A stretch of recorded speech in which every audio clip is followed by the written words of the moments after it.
నమస్తే అండి. నవ్వు 4 విధాల చేటు అన్నది నిన్నటి నానుడి, నవ్వు 4 విధాల గ్రేటు బెస్ట్ అన్నది నేటి న్యూనుడి. ఎందుకు చెప్తున్నానంటే హాస్యం మనని హాయిగా మన మనసుని తేలికపరుస్తుంది.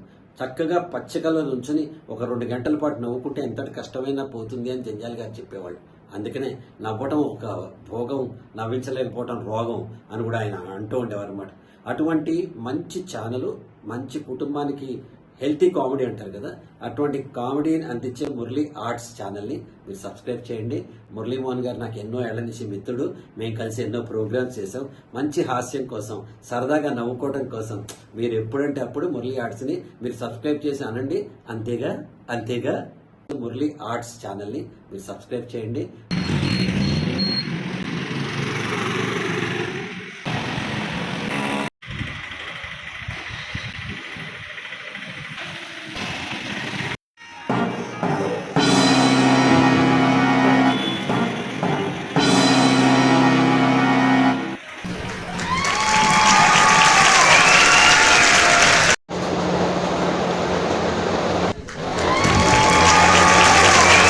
నమస్తే సార్. నమస్తే భాయ్. రా. ఏం భాయ్, ఈరోజు టీ భాయ్ రాలేదా? రాలేదు సార్, ఈరోజు అతనిది బర్త్డే. బర్త్డేనా? అదే సార్, మొగుడు పిల్లలు దీపాలు ఆర్పుకొని కట్ చేసుకొని ఒక దాంట్లో ఒకటి పెట్టుకుంటారే, బర్త్డే. అదే సార్. ఒరే నాయనా, అది బర్త్డే కాదు, మ్యారేజ్ డే. మ్యారేజ్ డేకి బర్త్డేకి తేడా ఏమో సార్? రెండు ఒకటేగా. ఇంతకు మీకు ఏం కావాలో చెప్పండి సార్. షర్బత్ ఒకటి. ఏరా, వాకర్స్ క్లబ్ లో నా ఫోటోకి దండేసి శ్రద్ధాంజలి కట్టిస్తావా? నేను చచ్చాను అనుకున్నావా? కూర్చోరా, కూర్చో.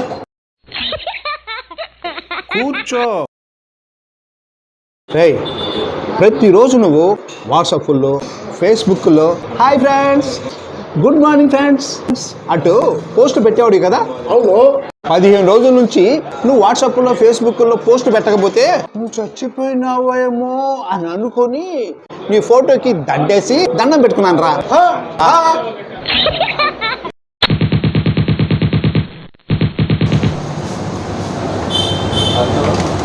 ఇదిగోండి సార్, షర్బతు టీ. నేను చెప్పింది షర్బత్ ఒకటే కదా, టీ ఎందుకు తెచ్చావు? మీరు షర్బతు ఒక టీ చెప్పారు సార్. షర్బత్ ఒక టీయా? నేను చెప్పింది షర్బత్ ఒక టీ తెమ్మన్నా. అదే సార్, షర్బతు ఒక టీ. షర్బత్ ఒక టీ అని చెప్పలా నేను, షర్బత్ ఒకటి అని చెప్పా. మీరు ఏం చెప్పారో ఒకసారి ఆలోచించుకోండి. షర్బత్ ఒకటి. ఏ బాబు, నేను చెప్పింది షర్బత్ ఒకటి అని చెప్పా. షర్బతు ఒక టీ అన్నారు. అలా అర్థమైందా నీకు? సరేలే, షర్బత్ నేను తాగుతాను, ఆ టీ వాడి మొఖాన్ని కొట్టు. అలాగే సార్.